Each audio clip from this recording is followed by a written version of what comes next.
Designing for the future. So we're no longer designing just simply floors, walls, and a roof. Now, as designers, we have to address the indoor air quality, the energy efficiency, reducing electrical fossil fuel consumption. So things like we're starting to add better windows, better insulation, vapor barriers, air barriers, and materials off gas. So most materials do have some sort of off gassing. And then we also have pollutants caused by the general living in the house. So if it's people, pets, those kinds of things, even products, cleaning products, all contribute to the pollution, the indoor air pollution. So if your house is really airtight, those pollutants kind of build up. So traditionally, older homes are leaky and drafty, so you never really had that issue. But with renovations and additions, the more airtight a house becomes, the more that the air quality in the house becomes a concern. So we use what's called a HRV, or heat recovery ventilators. There's different versions of those, but basically it's bringing in fresh air, preheating it in the wintertime, and then exhausting the stale air. So you always have a positive air exchange in the house. Things like solid surface materials like hardwood floorings or tile flooring, for example, trap less contaminants, or it has the potential of trapping less contaminants than a carpet, for example. And then radiant heat is also a good consideration for from a healthy housing perspective, because there's less potential for airborne contaminants.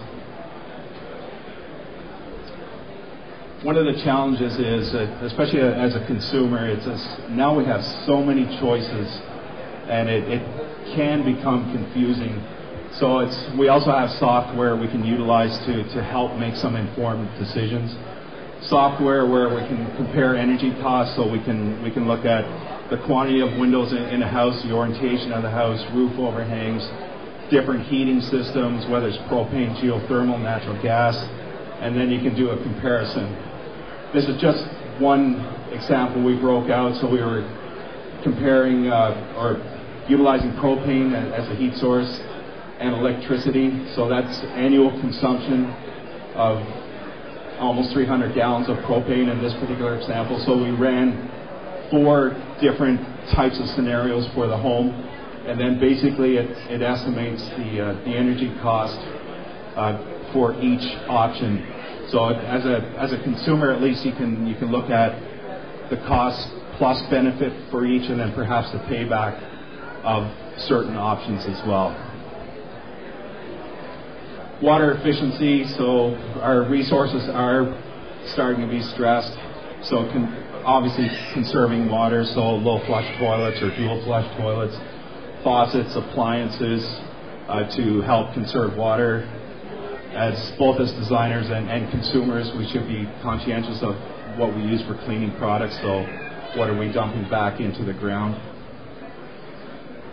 Also, what's really neat for renovations and additions, we have the opportunity to do energy audits.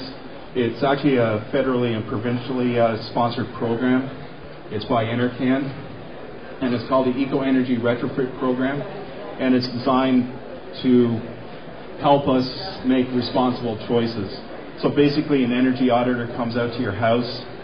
He'll do an audit and then have a list of recommendations, including part of that list would also include then what kind of rebates are available for the certain upgrades. Things like adding insulation, replacing windows, replacing heating systems, low flush toilets are all part of the Eco Energy Retrofit grant. And there's a website certainly you can go to as well through NRCan. And then all the information's there with respect to the Eco Energy Retrofit program. Green construction, it almost goes without saying now that I would hope that most people are conscientious from a green perspective, at least from a design perspective. Green, though, encompasses such a large spectrum, so it's things like value engineering, where we can reduce the use of material through design. So we can align like roof structure, wall structure, floor structure, then we can reduce wood or whatever load-bearing materials perhaps. Also longevity of materials, so if it's asphalt shingles versus metal roofs.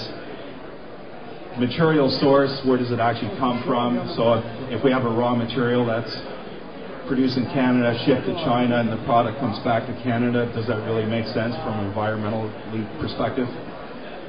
Construction waste management, so most good renovators now are recycling materials. There's alternate construction techniques. It's becoming more and more rare. We're simply designing a building with 2x6 walls. So 2x6 construction is typically either 16-inch or 2-foot centers, and with R20 or 6 inches of fat insulation. So, but each structural member or stud, and where there's electrical outlets, for example, there's what's called thermal bridging.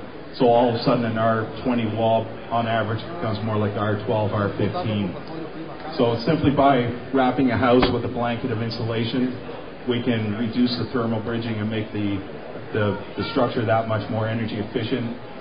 We're seeing a lot of use of ICF or insulated concrete forms, but basically all of this is styrofoam with a reinforced concrete core. SIP panels, structurally insulated panels. It's basically 2 layers of plywood and there's a foam core in the middle. And SIPs can be used for wall and roof construction. Spray foam is becoming a lot more popular as well. We use a lot of spray foam insulations where we're doing additions above garages. However, we're seeing spray foam for complete projects. There's 2 types of spray foam. There's open cell and closed cell. So open cell basically means the moisture can transfer or move through the wall assembly. And closed cell is there's no moisture movement at all in the wall cavity. So the design process can be quite overwhelming. What's